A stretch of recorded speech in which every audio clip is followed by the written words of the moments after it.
ओम श्री सद्गुरुदेव भगवान की जय। गुरु ब्रह्मा गुरु विष्णु गुरुदेव महेश्वरः। गुरु साक्षात् परं ब्रह्म तस्मै श्री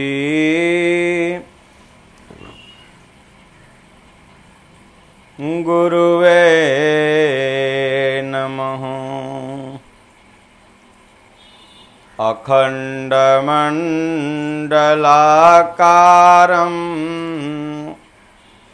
व्याप्तं येन चराचरं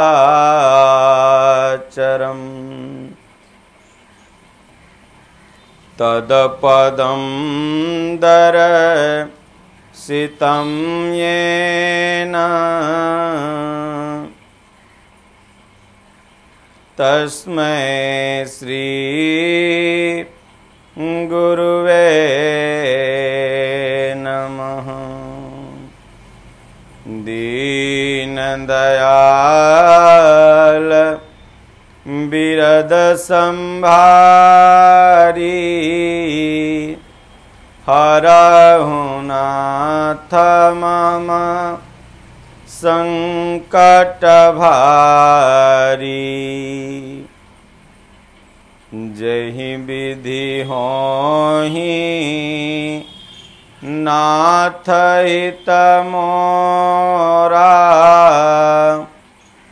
करहु सो बेगी दास मैं तोरा। बिनु छल विश्व नाथ पद नेहु अराम भगत कर लक्षण मंदाकिनी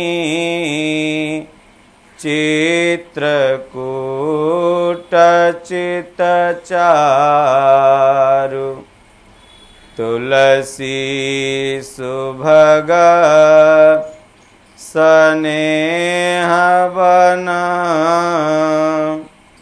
श्री रघुवीर बिहारु। राम कथा के तेई अधिकारी जिनकौ सतसंगति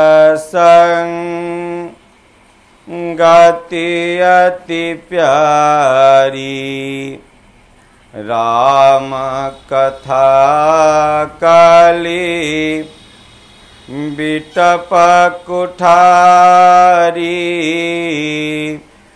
सादर सुनु गिरी राजकुमारी।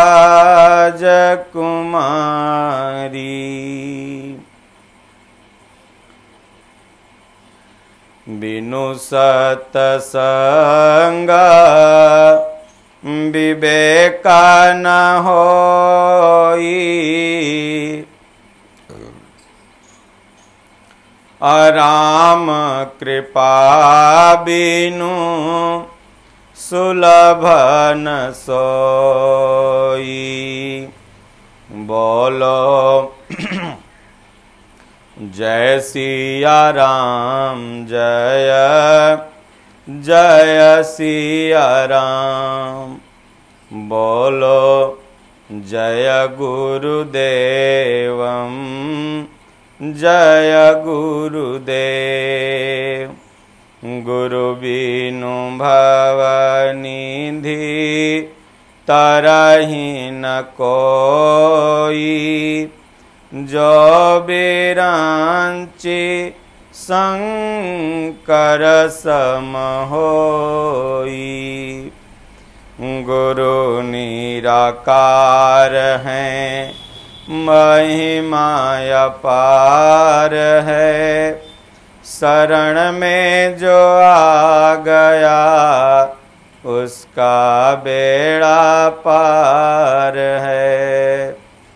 सुख में सुमिरन ना किया, दुख में किया तू याद। कह कबीर वादास की, कौन सुने फरियाद। दुख में सुमिरन सब करे, सुख में करे न कोय। जो सुख में सुमिरन करे, तो दुख काहे होय। ध्यान मूलम गुरुमूर्ति, पूजा मूलम गुरुपदम। मंत्रमूलं गुरुवाक्यं, मोक्षमूलं गुरु कृपा। बोलिए श्री सद्गुरुदेव भगवान की जय। श्री रामचरितमानस बालकांड हिंदी भाषा में अध्ययन भाग 2।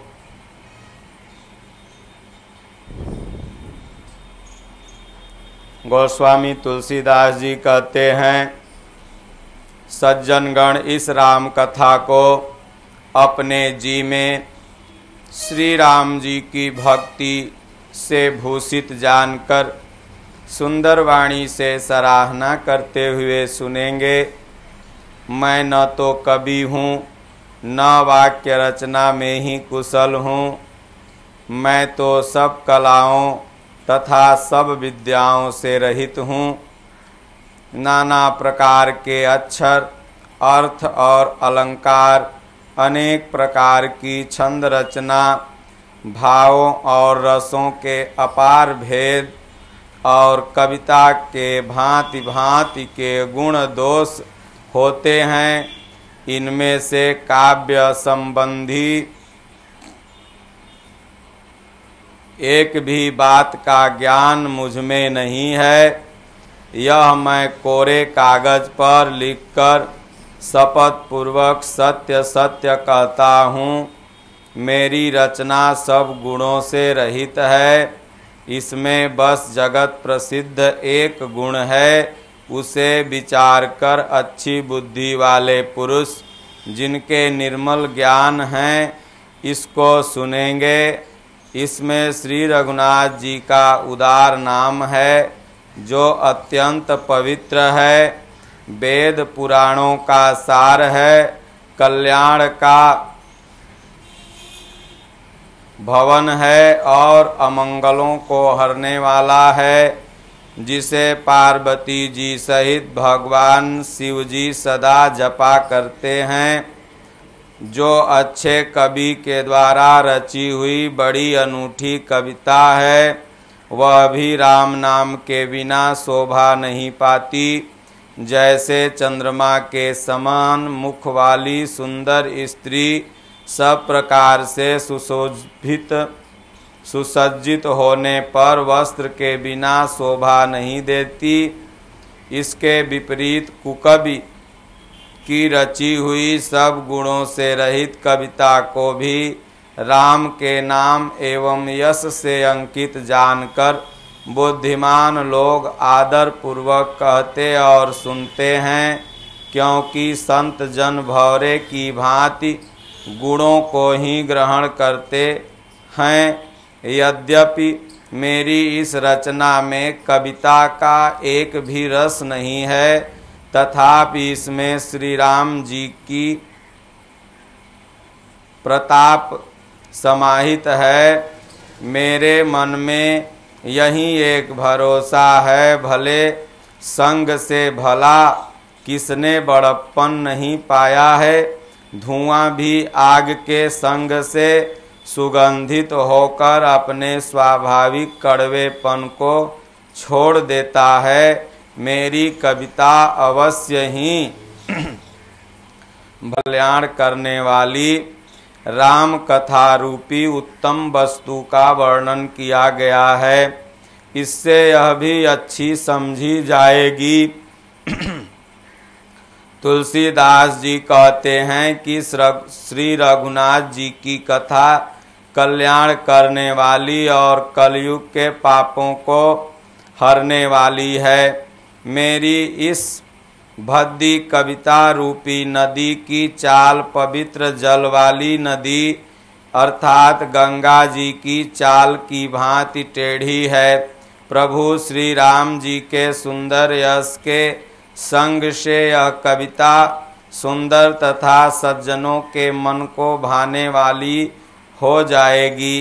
शमशान की अपवित्र राख भी श्री महादेव जी के अंग के संग से सुहावनी लगती है और स्मरण करते ही पवित्र करने वाली होती है। श्री राम जी के यश के संग से मेरी कविता सभी को अत्यंत प्रिय लगेगी। जैसे मलय पर्वत के संग से काष्ठ मात्र अर्थात चंदन बनकर वंदनीय हो जाता है, फिर क्या कोई काठ की तुच्छता का विचार करता है। श्यामा गौ काली होने पर भी उसका दूध उज्जवल और गुणकारी होता है, यही समझकर सब लोग पीते हैं।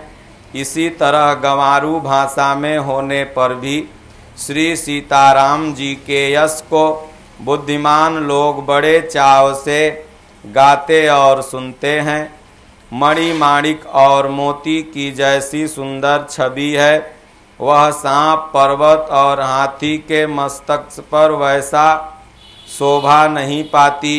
राजा के मुकुट और नवयुवती स्त्री के शरीर को पाकर ही ये सब अधिक शोभा प्राप्त होते हैं। इसी तरह बुद्धिमान लोग की सुकवि की कविता भी उत्पन्न और कहीं होती है और शोभा अन्यत्र कहीं पाती है। अर्थात कवि की वाणी से उत्पन्न हुई कविता वहाँ शोभा पाती है जहाँ उसका विचार प्रचार तथा उसमें कथित आदर्श का ग्रहण और अनुसरण होता है। कवि के स्मरण करते ही उसकी भक्ति के कारण सरस्वती देवी जी ब्रह्मलोक को छोड़कर दौड़ी आती हैं। सरस्वती जी की दौड़ी आने की यह थकावट रामचरित रूपी सरोवर में उन्हें नहलाए बिना दूसरे करोड़ों उपायों से भी दूर नहीं होती। कवि और पंडित अपने हृदय में ऐसा विचार कर कलयुग के पापों को हरने वाले श्री हरि के यश का गुणगान करते हैं। संसार मनुष्यों का गुणगान करने से सरस्वती जी सिर धुनकर पछताने लगती हैं कि ये मुझे बुलाया पर संसारी व्यक्तियों का वर्णन कर रहा है। बुद्धिमान लोग हृदय को समुद्र, बुद्धि को सीप और सरस्वती को स्वाति नक्षत्र के समान कहते हैं। इसमें यदि श्रेष्ठ विचार रूपी जल बरसता है तो मुक्तामणि के समान सुंदर कविता होती है। उन कविता रूपी मुक्तामणियों को युक्ति से बेध कर फिर रामचरित्र रूपी सुंदर तागे में पिरोकर सज्जन लोग अपने निर्मल हृदय में धारण करते हैं, जिससे अत्यंत अनुराग रूपी शोभा होती है। अर्थात वे अत्यधिक प्रेम को प्राप्त होते हैं। जो कराल कलयुग में जन्मे हैं, जिनकी करनी कौवे के समान है और बेश हंस का सा है, जो वेद मार्ग को छोड़कर कुमार्ग पर चलते हैं, जो कपट की मूर्ति और कलयुग के पापों के भाड़े हैं, जो श्री राम जी के भक्त कहलाकर लोगों को ठगते हैं, जो धन अर्थात लोभ क्रोध और काम के गुलाम हैं, और जो धींगा धींगी करने वाले धर्म ध्वजी अर्थात धर्म की झूठी ध्वजा फहराने वाले दंभी और कपट के धंधों का बोझ ढोने वाले हैं। संसार के ऐसे लोगों में सबसे पहले गोस्वामी जी कहते हैं मेरी गिनती है। यदि मैं अपने सब अवगुणों को कहने लगूं तो कथा बहुत बढ़ जाएगी, मैं पार नहीं पाऊंगा। इससे मैंने बहुत ही कम अवगुणों का वर्णन किया है। बुद्धिमान लोग थोड़े में ही समझ लेंगे। मेरी अनेकों प्रकार की विनती को समझकर कोई भी इस कथा को सुनकर दोष नहीं देगा। इतने पर भी जो शंका करेंगे वे तो मुझसे भी अधिक मूर्ख और बुद्धि के कंगाल होंगे। मैं न तो कवि हूँ न चतुर कहलाता हूँ। अपनी बुद्धि के अनुसार भगवान श्री राम जी के गुण गाता हूँ। कहा तो श्री रघुनाथ जी के अपार चरित्र, और कहाँ संसार में आसक्त मेरी बुद्धि। जिस हवा से सुमेरु जैसे पहाड़ उड़ जाते हैं, कहिए तो उसके सामने रुई किस गिनती में है। भगवान श्री राम जी की असीम प्रभुता को समझकर कथा रचना में मेरा मन बहुत हिचकता है।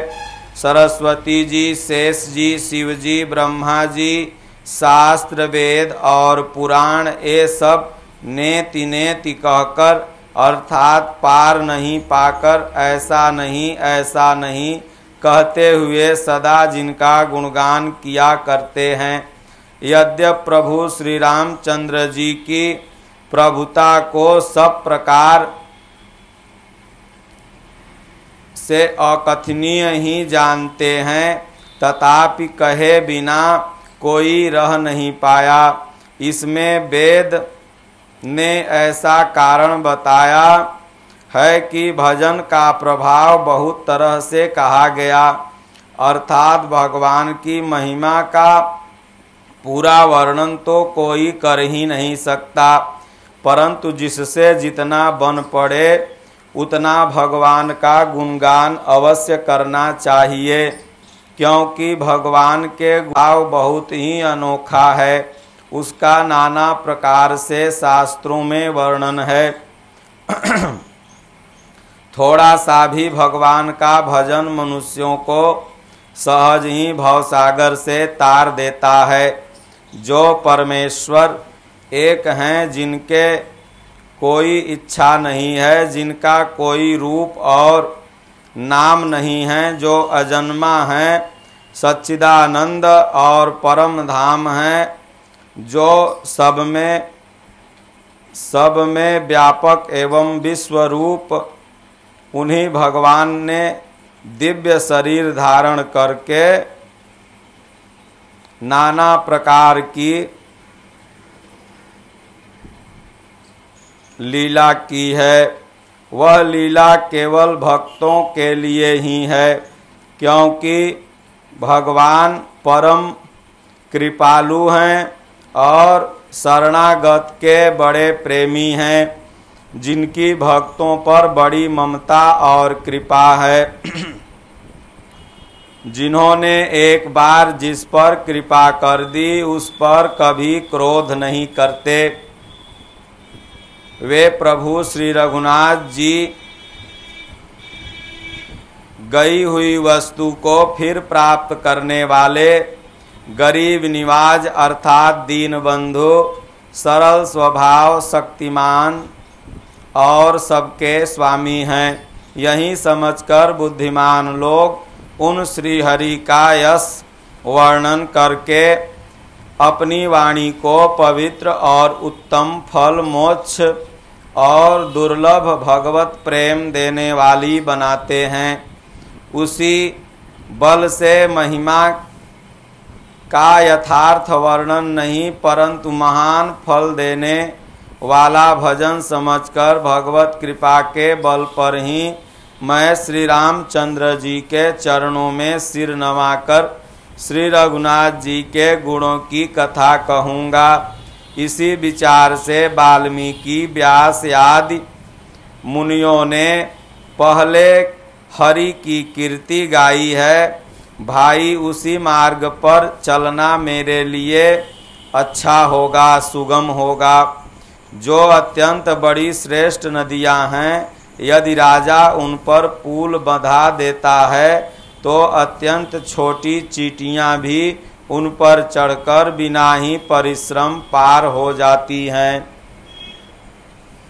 इसी प्रकार मुनियों के वर्णन के सहारे मैं भी श्री राम चरित्र का वर्णन सहज ही कर सकूंगा। इस प्रकार मन को बल दिखलाकर मैं श्री रघुनाथ जी की सुहावनी कथा की रचना करूंगा। व्यास आदि को भी अनेकों श्रेष्ठ कवि हो गए हैं, जिन्होंने बड़े आदर से श्री हरि के सुयश का वर्णन किया है। मैं उन सब श्रेष्ठ कवियों के चरण कमलों में प्रणाम करता हूँ। वे मेरे सब मनोरथ को पूरा करें।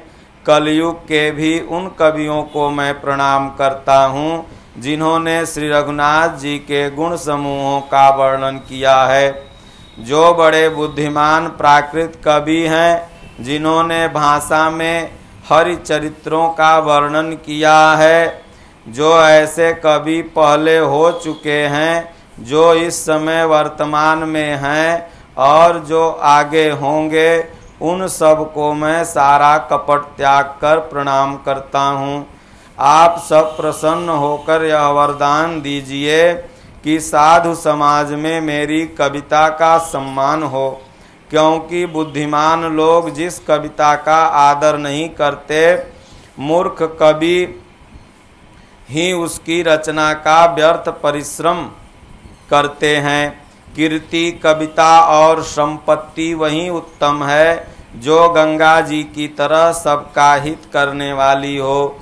श्री रामचंद्र जी की कीर्ति तो बड़ी सुंदर है, अर्थात सबका अत्यंत कल्याण करने वाली है, परंतु मेरी कविता भद्दी है। यह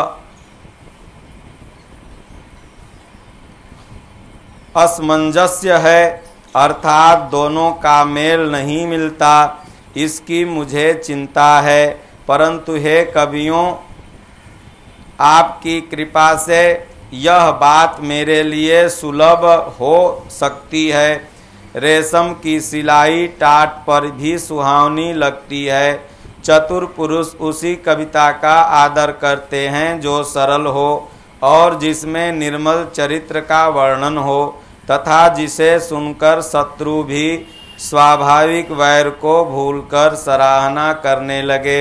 ऐसी कविता बिना निर्मल बुद्धि के होती नहीं, और मेरे बुद्धि का बल बहुत ही थोड़ा है। इसलिए बार बार मैं निहोरा करता हूँ कि हे कवियों, आप कृपा करें जिसे मैं हरि यश का वर्णन कर सकूं। कवि और पंडित गण, आप जो रामचरित्र रूपी मान सरोवर के सुंदर हंस हैं, मुझ बालक की विनती सुनकर और सुंदर रुचि देखकर मुझ पर कृपा करें। मैं उन वाल्मीकि मुनि के चरण कमलों की वंदना करता हूँ, जिन्होंने रामायण की रचना की, जो खर अर्थात राक्षस सहित होने पर भी खर अर्थात कठोर से विपरीत बड़ी कोमल और सुंदर, तथा जो दूषण अर्थात राक्षस सहित होने पर भी दूषण अर्थात दोष रहित है। मैं चारों वेदों की वंदना करता हूँ, जो संसार समुद्र के पार होने के लिए जहाज के समान है, तथा जिन्हें श्री रघुनाथ जी का निर्मल यश वर्णन करते स्वप्न में भी खेद अर्थात थकावट नहीं होता। मैं ब्रह्मा जी के चरण रज की वंदना करता हूँ, जिन्होंने भवसागर बनाया है, जहाँ से एक ओर संत रूपी अमृत चंद्रमा और कामधेनु निकले और दूसरी ओर दुष्ट मनुष्य रूपी विष और मदिरा उत्पन्न हुई। देवता ब्राह्मण पंडित ग्रह इन सबके चरणों की वंदना करके हाथ जोड़कर कहता हूँ कि आप प्रसन्न होकर मेरे सारे सुंदर मनोरथ को पूरा करें। फिर मैं सरस्वती जी और देव नदी गंगा जी की वंदना करता हूँ। दोनों पवित्र और मनोहर चरित्र वाली हैं। एक गंगा जी स्नान करने और जल पीने से पापों को हरती हैं और दूसरी अर्थात सरस्वती जी गुण और यश कहने और सुनने से अज्ञान का नाश कर देती हैं। श्री महेश और पार्वती जी को प्रणाम करता हूँ, जो मेरे गुरु और माता पिता हैं, जो दीन बंधु और नित्य दान करने वाले हैं, जो सीतापति श्री रामचंद्र जी के सेवक स्वामी और सखा हैं, तथा मुझ तुलसीदास का सब प्रकार से कपट रहित अर्थात सच्चा हित करने वाले हैं। जिन शिव पार्वती ने कलयुग को देखकर जगत के हित के लिए साबर मंत्र समूह की रचना की, जिन मंत्रों के अक्षर बेमेल हैं, जिनका न कोई ठीक अर्थ होता है और न जप ही होता है, तथापि श्री शिव जी के प्रताप से जिनका प्रभाव प्रत्यक्ष है, वे उमापति भगवान शिव मुझ पर प्रसन्न होकर श्री राम जी की कथा को आनंद और मंगल की मूल उत्पन्न करने वाली बनाएंगे। इस प्रकार पार्वती जी और भगवान शिव दोनों का स्मरण करके और उनका प्रसाद पाकर मैं चाव भरे चित्त से भगवान श्री राम जी का चरित्र का वर्णन करता हूँ। मेरी कविता श्री शिव जी की कृपा से ऐसे सुशोभित होगी जैसे तारागणों के सहित चंद्रमा के साथ रात्रि शोभित होती है। जो इस कथा को प्रेम सहित एवं सावधानी के साथ श्रद्धा के साथ समझ बूझकर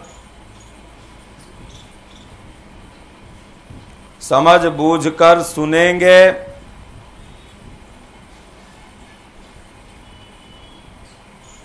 वो सचमुच में भगवान शिव और माता पार्वती की कृपा के पात्र होंगे।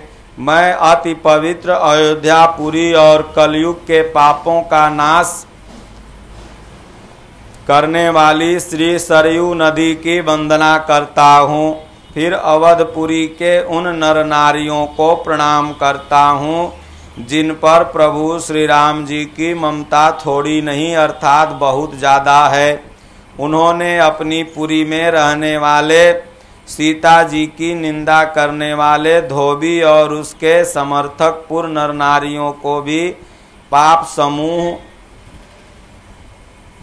से ऊपर उठा दिया अर्थात पाप को नाश कर दिया। मैं कौशल्या रूपी पूर्व दिशा की वंदना करता हूँ, जिसकी कीर्ति समस्त संसार में फैल रही है। जहाँ कौशल्या रूपी पूर्व दिशा से सब विश्व को सुख देने वाले और दुष्ट रूपी कमलों के लिए पाले के समान प्रभु श्री रामचंद्र जी सुंदर चंद्रमा के रूप में प्रकट हुए। सब रानियों सहित राजा दशरथ की पुण्य और सुंदर कल्याण की मूर्ति मानकर मैं मन वचन और कर्म से प्रणाम करता हूँ।